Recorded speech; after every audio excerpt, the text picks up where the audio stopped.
우리의 모든 성도들 중에 아픔이 있고 또 눌림이 있는 분들이 있습니다. 예배당에 한번 오는 것이 복이라고 좀 생각합니다. 강건하시기 바라겠고요. 또 오늘 이 발걸음이 건강의 발걸음 되기 바라겠습니다. 그리고 지금도 요양원에서 또 병원에서 치료받고 계시고 또 항암 치료 중에 있는 성도들 모두에게도 주일을 맞이해서 하나님의 자비하심이 나타나기를 바라겠습니다. 이미 소천하신 한경직 목사님에 대한 이야기가 있습니다.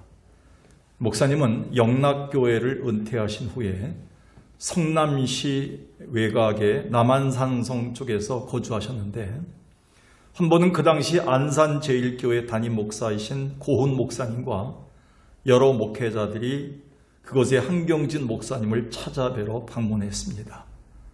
많이 노쇠해 주시고 은퇴 후에 많이 참으로 기력이 없으신 한 목사님을 뵈면서 목회자들은 덕담을 부탁드렸습니다. 그때 목사님은 한참을 망설이다가 이렇게 말씀하셨습니다. 목사님들, 예수 잘 믿으세요. 예수 잘 믿으셔야 합니다. 그냥 목회들 잘하세요가 아닌 분명 예수 잘 믿으세요 였다고 합니다. 그래서 그 중에 어떤 목회자가 작은 목소리로 아이고 목사님 저희들 모두가 목사들인데요 라고 하자 또 한 번 힘을 주어서 목사님들 예수 잘 믿으셔야 됩니다 라고 말씀하셨다고 합니다. 그때 그곳에 함께 계셨던 고훈 목사님 또한 그래도 내가 명색이 대형교회를 목회하는 목회자인데 나에게 예수 잘 믿으라니 이게 뭔 말씀인가 라고 생각했다고 합니다. 그런데 바로 얼마 후에 한경진 목사님이 소천하셨다는 소식이 남한산성에서 들려왔습니다. 그때 불현듯 덕담으로 주셨던 한 목사님의 예수 잘 믿으세요라는 말이 고은 목사님과 목사님들에겐 유언처럼 돼버렸습니다. 그제서야 자기 목회를 다시금 깊이 돌아보게 되고 회개와 성찰의 시간을 가졌다고 합니다. 그렇습니다. 지금 이 시대에 목회자뿐만 아니라 그리스도인이라면 모두의 당면 과제이면서 동시에 우리가 들어야 할 최고 덕담이 있다면 예수 잘 믿으세요라는 말이 아닐까요? 만약 이 말이 믿지 않는 가족들이나 불신자 이웃들에게서 내게 하는 말이라면 심각한 경고일 수밖에 없습니다. 우리는 그만큼 지금 제대로 예수를 잘 믿지 못하고 있기에 세상의 본이 되지 못하고 따라서 교회와 그리스도인들의 선한 영향력이 점차 상실돼 가고 있는 현실입니다. 최근 화제가 되었던 오징어 게임이라는 넷플릭스 드라마 형태의 한국 영화가 있습니다. 지난 13일자로 이 영화는 전 세계 94개국에서 접속률 1위를 올라있고 1억 1,100만 가구가 시청한 것으로 기록된 전무후무한 한국 문화 콘텐츠입니다. 그런데 마냥 기뻐할 수만은 없습니다. 이 드라마 안에는 반기독교적인 정서가 깊게 깔려있고 극중 인물 중 기독교와 연관된 사람이 3번 등장하는데 모두 기독교 혐오를 넘어선 절망적인 기독교를 묘사하고 있습니다. 그래서 어떤 분이 국민일보에 이렇게 기고했습니다. 여기에 등장하는 기독교인은 진짜 기독교인이 아닙니다. 이곳에 언급된 목사 또한 진짜 목사가 아닙니다. 그런데 분명한 것은 지금 이 세상이 우리 기독교를 이렇게 보고 있다는 것입니다. 우린 정신 차려야 됩니다. 제대로 믿어야 됩니다. 이하는 생략하겠습니다. 그렇습니다. 이자라도 우리는 예수 잘 믿는 교회, 예수 제대로 믿는 성도가 되어야 합니다. 그래야 지금처럼 실추된 기독교 이미지를 다시 세우며 우리가 사는 이 땅에서 이제라도 선한 영향력을 끼칠 수 있기 때문입니다. 실제적으로 2000년 전 초대교회였던 예루살렘 교회가 이런 교회였다고 성경은 기록하고 있습니다. 사도행전 2장 47절 보게는 하나님을 찬미하며 온 백성에게 칭송을 받으니 주께서 구원받는 사람을 날마다 더하게 하시니라. 이게 그냥 교회 부흥의 메시지고 그냥 교회가 성장하는 메시지로만 받았다가 코로나를 거치면서 깊이 생각하는 구절입니다. 여기에 보면 교회가 건물을 새로 짓고 시스템이 훌륭하고 주차장을 넓히고 스마트한 목사가 생기고 대단한 성도들이 많이 들어오고 교회 재정이 충분해져서 주께서 구원받는 사람을 날마다 더하게 하셨다는 성경 구절이 아니었음을 다시 깨닫게 되었습니다. 오늘날로 대입해보면 하나님을 찬양하면서 온 백성들에게 칭송을 받으니 그때부터 하나님이 일하셨습니다. 그때부터 하나님이 사람을 하나 둘 사방에서 불러다가 교회에 채워놨다 이렇게 통이 나와 있습니다. 교회의 부흥도 우리 사업의 부흥도 우리 자녀들의 축복도 우리 앞길이 열리는 것도 하나님의 손에 달려있는 것인데 단 한 가지 우리가 해야 될 일은 예수 잘 믿으면 된다는 것입니다. 이 구절이 왜 이렇게 코로나를 거치면서 제 마음속에 많이 와닿는지요. 오늘 시편 16편은 다윗이 지은 시 중에 정말 소중하고 황금 같은 시라고 할 수 있습니다. 그래서 이 시편을 볼 때 그 앞에 다윗의 믹담이다 이렇게 표제가 써 있습니다. 믹담이 뭐냐면 황금 같은 시다, 금원과도 같은 시다라는 의미로 그만큼 이 시편 16편은 성도인 우리에게 소중하고 생명 같은 것입니다. 이 시편 16편뿐만 아니라 56편에서 60편까지의 5편까지도 그 시의 믹담이라고 황금과 같이 여겨야 될 시라고 써 있습니다. 특히 이 시편 16편이 지나간 세기 동안 사랑을 많이 받고 주목받는 이유는 다윗뿐만 아니라 하나님을 믿는 자들이 극한 상황 속에서도 다른 신에게 절하거나 우상을 만들지 않고 오로지 하나님만을 복의 근원으로 삼아 승리한 것을 노래했기 때문입니다. 그 중에 다윗은 역대 왕 중에 말할 수 없는 위기를 겪었던 사람에게 상처를 많이 받았던 왕입니다. 그런데 하나님 마음에 합한 자로서 인생 추수에 성공한 최고의 열매를 이 시에서 노래하고 있습니다. 다윗이야말로 하나님을 잘 믿는 자, 오늘날로 얘기하면 예수 잘 믿는 자였습니다. 그렇다면 여러분은 하나님을 잘 믿는 편인가요? 지금 예수 잘 믿는 열매가 여러분의 자녀들 앞에서나 교회 앞에서 나타나고 있나요? 그렇다면 신앙의 최고 열매인 예수 잘 믿는 자 되려면 우리는 어떻게 해야 하나요? 첫 번째는요, 다윗처럼 이런 고백이 있어야 됩니다. 하나님이 나의 주님이 되는 삶이어야 합니다. 다윗은 지금 무언가에 쫓기고 있습니다. 둘러싸인 특별한 위기 상황이 목숨까지도 위협하고 있다 이렇게 얘기합니다. 그 상황에서 다윗은 헤어나와서 승리한 후 이 시편을 쓰고 있습니다. 근데 그 상황이 너무 심각했습니다. 오늘 성경의 9절부터 11절까지 보겠습니다. 이러므로 내 마음이 기쁘고 내 영도 즐거워하는데 내 육체도 안전히 살린다. 그러니까 자기 목숨의 위협을 받을 정도가 됐다는 겁니다. 근데 지금 살았다는 겁니다. 10절에 보니까 내 영혼, 내 마음까지도 스올에 버리지 아니하고 멸망치 않고 하나님이 나를 건지셨다는 겁니다. 스올이 뭡니까? 스올은 음부를 얘기합니다. 옛날 성경에는 음부인데 지옥을 얘기하기도 하고요. 그냥 우리에게는 죽음의 상태를 얘기합니다. 죽음의 상태까지도 갔는데 나를 죽이지 않고 하나님이 여기까지 살리셨다는 것을 찬양하고 있습니다. 그리고 11절에 보면 주께서 내게 생명의 길을 보이셨다. 그러니까 그 전까지는 죽음의 길이었는데 하나님 의지하고 복의 근원 삼았더니 하나님이 나를 생명의 길로 인도했다 이렇게 얘기합니다. 그 단서를 성경은 이렇게 얘기합니다. 다윗은 그런 때 우리 주님을 피난처로 삼는 신앙 고백이 있었다는 겁니다. 그게 1, 2절입니다.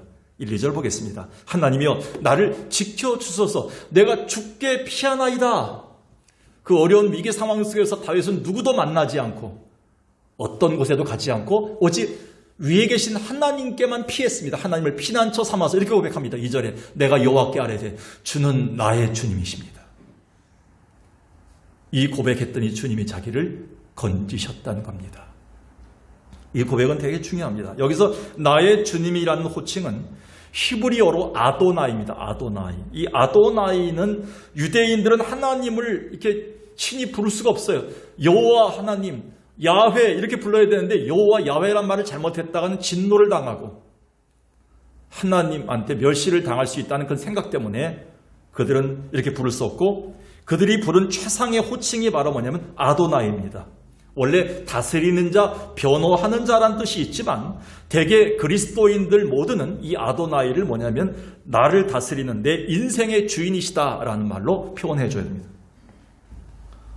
그렇습니다. 이렇게 다윗은 그의 인생의 벼랑 끝에 서서 그가 믿는 하나님을 자기 전 인생을 주관하시는 나의 주님으로 고백했습니다. 이거야말로 예수 잘 믿는 자의 최고 신앙 고백이라고 봅니다. 우리 또한 우리 인생의 모든 것을 주관하시는 하나님을 나의 주인으로 삼아 날마다 아도나의 하나님을 고백할 수 있다면 그것이야말로 예수 잘 믿는 자의 최고의 열매가 아닐까 생각합니다. 그래서 이 신앙 고백이 중요한 것은 내가 하나님께 소속되어 있다는 것, 그리고 그 하나님이 나의 피난처라는 사실, 그거 더 뛰어넘은 의미가 있습니다. 그게 뭡니까?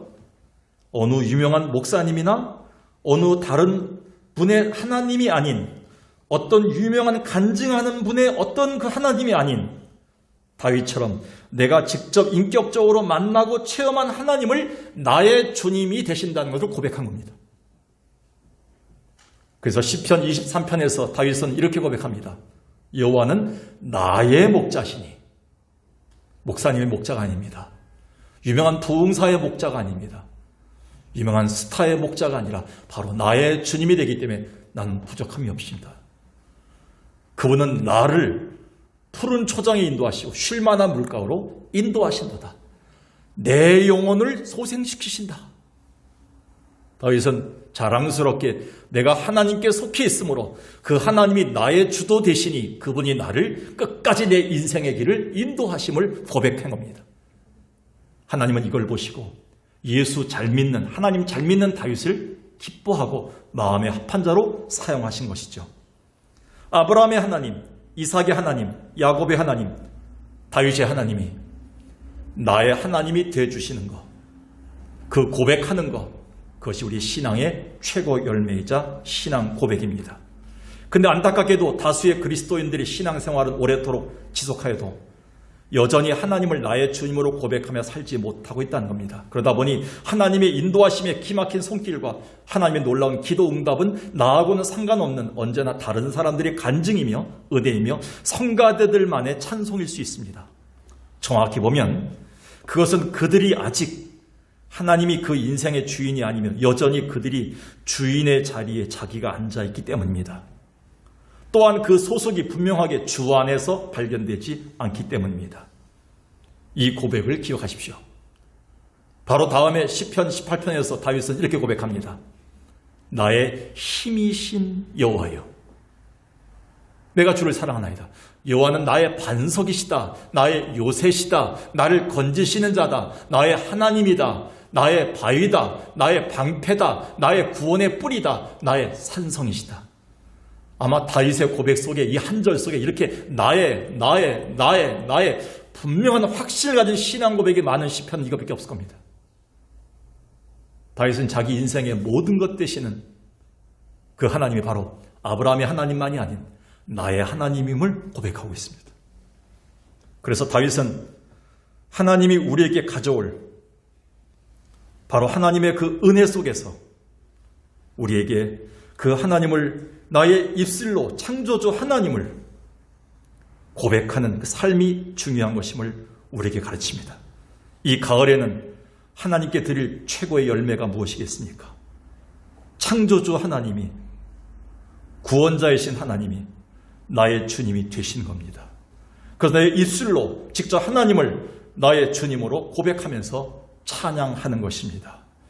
주 우리 하나님 하늘에 계시니 온 천하 만민주 앞에 찬송하네. 이 천지 만물도 주 앞에 엎드려 그 거룩하신 이름을 늘 높이. 4절을 잘 보십시오. 성삼위일체 여러분의 고백되시기 바라겠습니다. 승리한 우리들 다 기쁜 소리 높여서 감사. 그 고백이 뭡니까? 그 고백의 내용이 뭡니까? 창조주 하나님 내 주님 되시니 주 앞에 나도 엎드려 경배하네.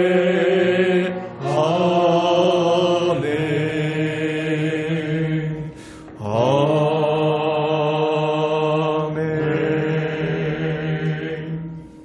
여러분, 창조주 하나님이 여러분의 주님이 되셔서 또 나의 주님이 되므로 최고의 열매를 드리는 예수 잘 믿는 자 되시길 주의 이름으로 축원합니다.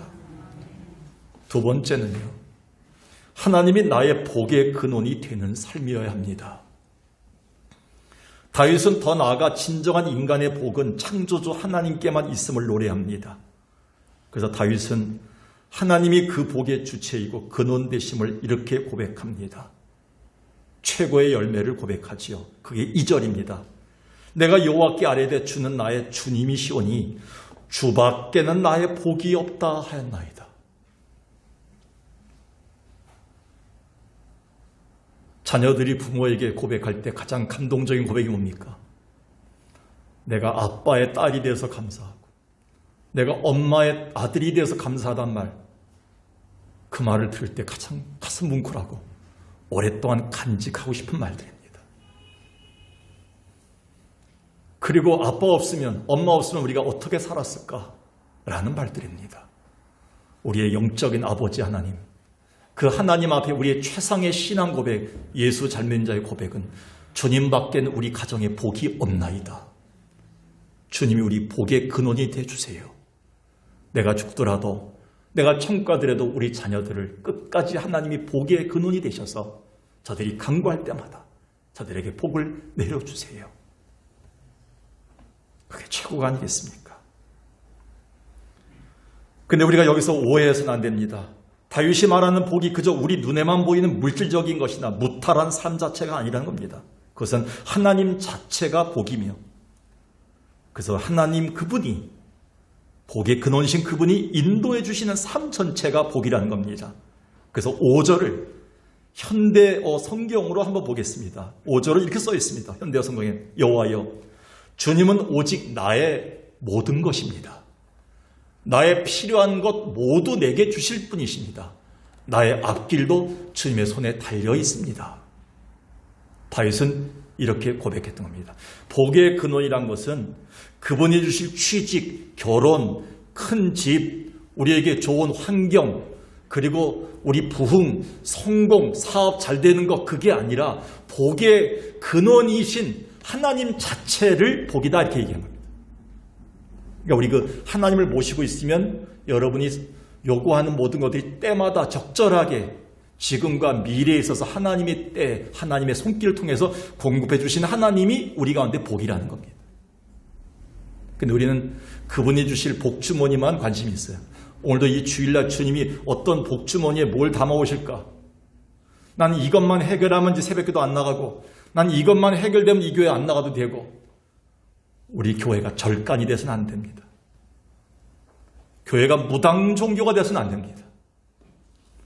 언제나 항상 복의 근원 되신 주님을 나의 주님으로 고백할 수 있는 다윗을 하나님은 예수 잘 믿는 자, 최고의 열매를 드리는 자로 보셨습니다. 아브라함이 100세가 다 되어도 아들이 없었습니다. 미래가 막막했습니다. 낙심에 빠진 아브라함에게 하나님 나타나셔서 이런 약속의 말씀 주셨습니다. 너에게 아들 줄 것이다, 이렇게 얘기하면 되는데 그 얘기 안 하셨어요. 창세기 15장 1절에 보니까 아브라함아 두려워하지 말라. 나는 너의 방패다. 너의 지극히 큰 상급이 될 것이다. 여기서 지극히 큰 상급이 뭡니까? 하나님이 모든 축복의 근원이기에 내가 너에게 약속한 복을 반드시 성취시켜줄 유일한 분이기 때문에 걱정하지 말라 이 뜻이에요. 오늘도 하나님이 여러분 가정에 지극히 큰 상급인 줄로 믿습니다. 여러분과 약속하신 것이 있어요. 하나님이 그거를 끝까지 이루어주실 분이란 뜻이에요. 지극히 큰 상급 되신 주님이세요. 결국 아브라함이 이 하나님을 복의 근원으로 삼았기 때문에 그의 현재뿐 아니라 미래가 열렸고요. 약속의 아들 이삭을 얻었고 그를 통해서 열방의 아버지라는 아브라함의 이름을 받게 되었습니다. 그 가정을 열어주신 것입니다. 근데 여전히 우리는 창조주이시며 모든 것의 근원 되신 하나님을 복의 근원으로 삼기보다는 하나님이 우리에게 주실 선물 꾸러미에만 관심이 많습니다. 그래서 다윗은 하나님이 가져올 복 주머니보다 하나님 자신을 바라보라고 우리에게 촉구했습니다. 시편 37편에 봅시다. 너희는 여호와를 기뻐하라. 잘못 보면 안 됩니다. 하나님이 주실 성공, 하나님이 주실 어떤 축복을 기뻐하라 이렇게 하지 않고 하나님을 기뻐하라. 복의 근원 대신 복 자체이신 하나님을 기뻐하면 내 소원은 이루어지게 돼 있다. 오늘도 이 예배 여러분 제발 하나님을 만지고 가시기 바라겠어요. 하나님을 만나야 됩니다. 하나님의 음성을 직접 들어야 됩니다. 하나님을 기뻐해야 됩니다. 하나님께 예배드리고 가셔야 됩니다. 하나님이 주실 어떤 선물에만 관심을 갖다가 그 강구하고 가면 안 됩니다. 오늘 우리는 이 말씀을 기억해야 됩니다. 하나님을 믿었다고 갑자기 복권에 당첨됩니까? 안 되던 사업이 갑자기 풀려 성장합니까?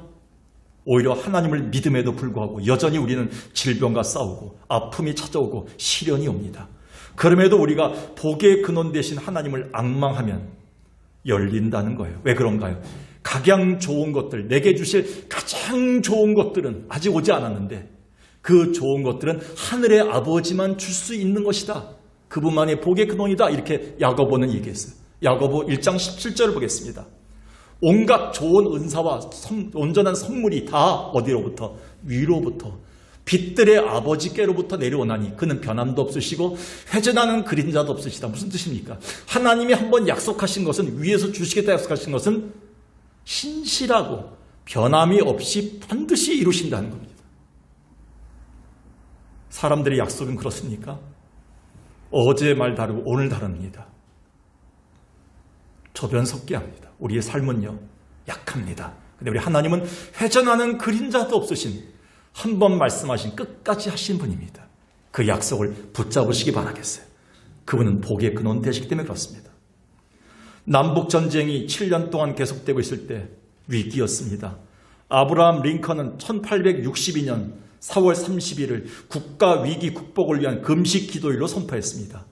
그때 링컨은 다음과 같은 유명한 연설을 했습니다. 여러분, 지금 미국은 큰 위기에 빠졌는데 그것은 우리가 하나님을 떠났기 때문입니다. 이 비극을 종식시키는 유일한 길은 우리가 다시 하나님께로 돌아가는 것인데 지금이 바로 우리가 복의 원천이신 하나님께로 돌아갈 때입니다. 유명한 말이죠. 그러므로 우리 또한 이 땅에 의인으로 살면서 하나님이 나의 복의 근원임을 고백하고 친히 그것을 우리가 증명하며 그것을 간증하며 사시기 바라겠어요. 복의 근원 되신 하나님을 높이고 살 때만이 우리가 필요한 모든 것들을 현재와 미래까지도 인도하실 하나님을 우리 입술로 고백하는 것, 예수 잘 믿는 삶이라고 성경은 얘기하고 있습니다. 복의 근원 강림하사 찬송하게 하소서. 한량 없이 자비하시 측량할 길 없도다. 천사들의 찬송가를 내게 가르치소서. 구속하신 그 사랑 항상 찬송합니다. 3절 한번 보겠습니다. 주의 귀한 은혜 받고 일생 미친 자되네 주의 은혜 사슬 대사 나를 좋게 매소서.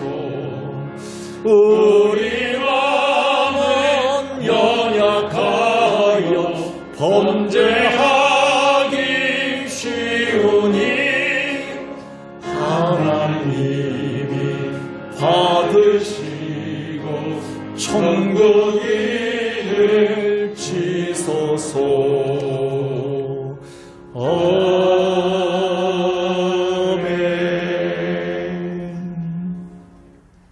세 번째 말씀드립니다. 마지막 세 번째는 하나님이 나의 동반자가 되는 삶이어야 합니다. 우리의 신앙을 가만히 돌이켜보면 우리가 하나님께 드릴 최고의 열매이자 예수 잘 믿는 삶이란 사실 하나님과 동행하는 삶, 즉 하나님을 동반자 삼아 사는 삶이라고 생각합니다. 그리고 거기에서 오는 평안함과 기쁨과 즐거움이라고 봅니다. 아마 세상 사람들이나 우리 주변 사람들까지도 우리에게서 이런 모습을 기대할런지 모릅니다. 그런데 안타깝게도 대부분 그리스도인들이 이러한 주 안에서의 즐거움과 기쁨을 누리지 못하고 행복자로 살지 못하기 때문에 많은 지탄을 받고 우리들만의 기쁨에, 우리들만의 믿음에 머물러 있는 것 같습니다. 다행히도 본문을 보면 다윗은 하나님과 동행함으로 누리는 기쁨과 즐거움, 행복을 시편의 마지막 말미에서 이렇게 표현하고 있습니다. 하나님을 동반자 삼는 자의 최고의 열매를 이렇게 고백하고 있습니다. 다시 한번 7절과 9절 그리고 11절을 한번 번갈아 보겠습니다. 나를 훈계하신 여호와를 송축하지 하니까 날마다 매일 밤마다 아침마다 다윗은 하나님을 동반자 삼아서 옆에 모셨습니다. 그 하나님이 아침마다 밤마다 또 성전에 나갈 때마다 계속 훈계하셨습니다. 말씀을 주셨습니다. 그게 내 심장까지 교훈합니다. 8절에 여호와를 항상 내 옆에 모심으로, 내 앞에 모심으로 그가 오른쪽에 계심으로 내가 흔들리지 아니한다. 왜 우리 그리스도인들이 자꾸 흔들리니까? 이 말에 동요하고 이 말에 동하고 또 뉴스에 동하고 또 이리저리 갈팡질팡합니까? 우리 마음속에 아직도 하나님을 동반자로 삼는 삶이 나오지 않기 때문에요. 하나님을 주여 주여 하면서도 여전히 우리는 뭐냐면 동반자 삼는 것은 뉴스고요.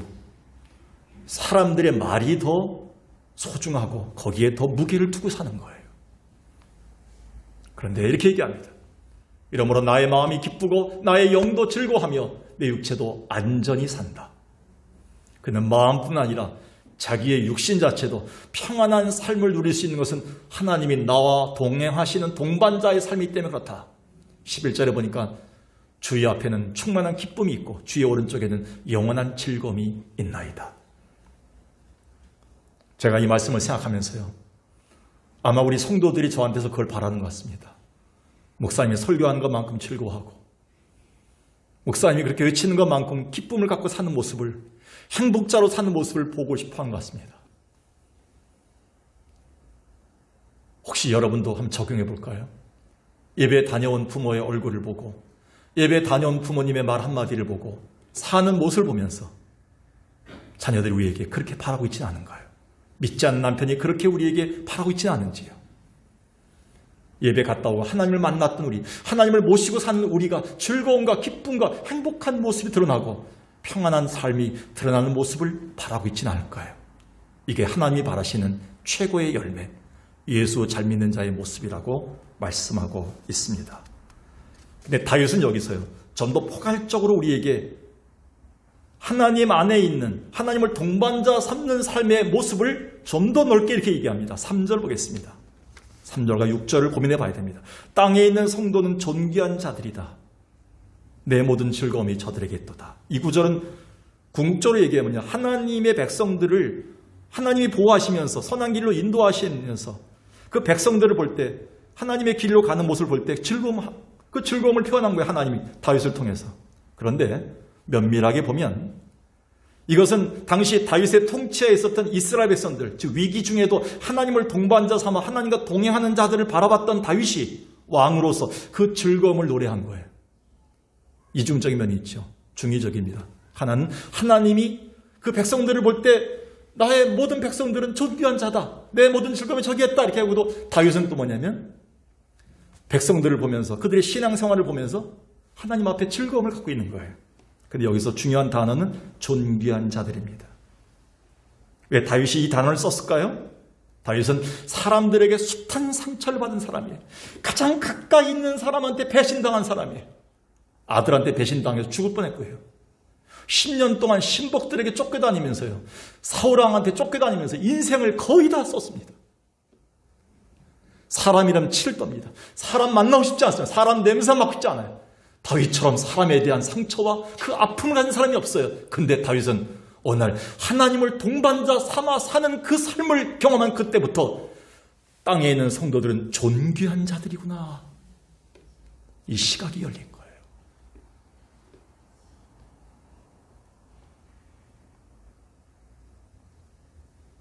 이게 참 힘들더라고요. 참 잘 안 되더라고요. 이 말씀 보면서 곰곰이 생각했습니다. 하나님 과연 그럴까요?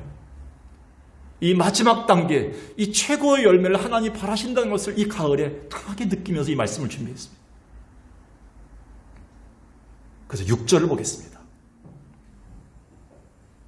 내게 줄로 재어준 구역은 아름다운 곳에 있으며 나의 기업이 실로 아름답도다. 그 전까지는요. 내가 왜 이런 교회에 왔는가? 내가 왜 이런 사람들을 만나는가? 왜 이런 가정에 내가 시집 왔는가? 내가 왜 이런 회사에 들어왔는가? 내가 이런 학교에 또 배치되었는가? 내가 왜 이런 사람들과 함께 지내야 되는가? 하필이면 내가 자주 만나는 직장 동료들이 이 사람인가 때문에 고민한 적 있지만 하나님이 나와 함께 하시고 한 번도 실수하지 않는 하나님이 나에게 이 손길을 통해서 하나님이 구역을 지어줘서 나에게 정해주신 하나님의 주권적인 사람들이라면 그 사람들이 존귀하게 보이기 시작한 거예요. 하나님이 저들을 귀하게 여기고 있구나. 존귀함이 나타난 겁니다. 그것을 넘어서 아름다움을 표현한 겁니다. 히브리어로 나임, 사파르, 이건 보기에 심히 아름답다는 뜻입니다. 하나님이 내게 친히 만들어주신 이스라엘 나라와 교회와 백성들을 볼 때 다윗은 그날부터 증오보다는 아름다움에 표현하기 시작했어요. 아름다운 백성들, 아름다운 교회, 아름다운 성전, 아름다운 왕궁, 아름다운 왕비, 아름다운 사람들을 만나기 시작했어요. 하나님의 영역 안에 있는 자들이기 때문에 하나님이 나와 함께 하시면서 내게 맡겨진 사람들이기 때문에 아름답기 시작한 거예요. 존귀하게 된 거예요. 여러분, 그 결과 하나님은 다윗을 마음의 합한 자로 사용하셨고 오히려 그를 존귀하게 또 사용하셨습니다. 자, 이 설교를 마치면서 마지막 다시 3절을 봤어요. 3절을 이렇게 적용했습니다. 여러분의 이름을 한번 써서 이름을 대입해서 한번 다시 한번 읽어보겠습니다. 같은 목소리로. 가로 안에 여러분의 이름이 들어가야 됩니다. 성도보다도 또 그들보다 여러분의 이름이 들어가야 됩니다. 한번 자신 있게 한번 읽어볼까요? 하나님이 여러분을 향한 마음이에요. 시작. 땅에 있는 전상일 목사는 존귀한 자니 나의 모든 즐거움이 상일 목사에게 있도다. 주님 이 고백을 반드시 받기를 원하실 것입니다. 아마 이것이 이 땅에서 우리가 예수 잘 믿는 자의 모습이며 최고의 열매라고 생각합니다. 오늘 하나님을 나의 동반자 삼아 최고의 열매를 드린 자 되기를 주의 이름으로 간절히 축원합니다. 말씀을 정리해 봅니다. 이 가을에 여러분이 드릴 최고의 열매는 무엇인가요? 아무리 생각해봐도 지금의 상황에선 예수 잘 믿는 것이라고 생각합니다. 곧 이 땅에서 예수 제대로 믿는 자입니다. 코로나가 지나가고 내년 초에 혹시 우리가 식사를 같이 하고 혹시 같이 모든 예배가 회복돼 같이 만날 때 다윗처럼 예수 잘 믿는 자로 점점 변해갔으면 좋겠습니다. 그러기 위해서 3가지를 명심하고 가십시오. 하나님이 나의 주님 되는 삶을 사십시오. 하나님이 나의 복의 근원 되는 삶을 사십시오. 하나님이 나의 동반자 되는 삶을 사십시오. 기도하겠습니다.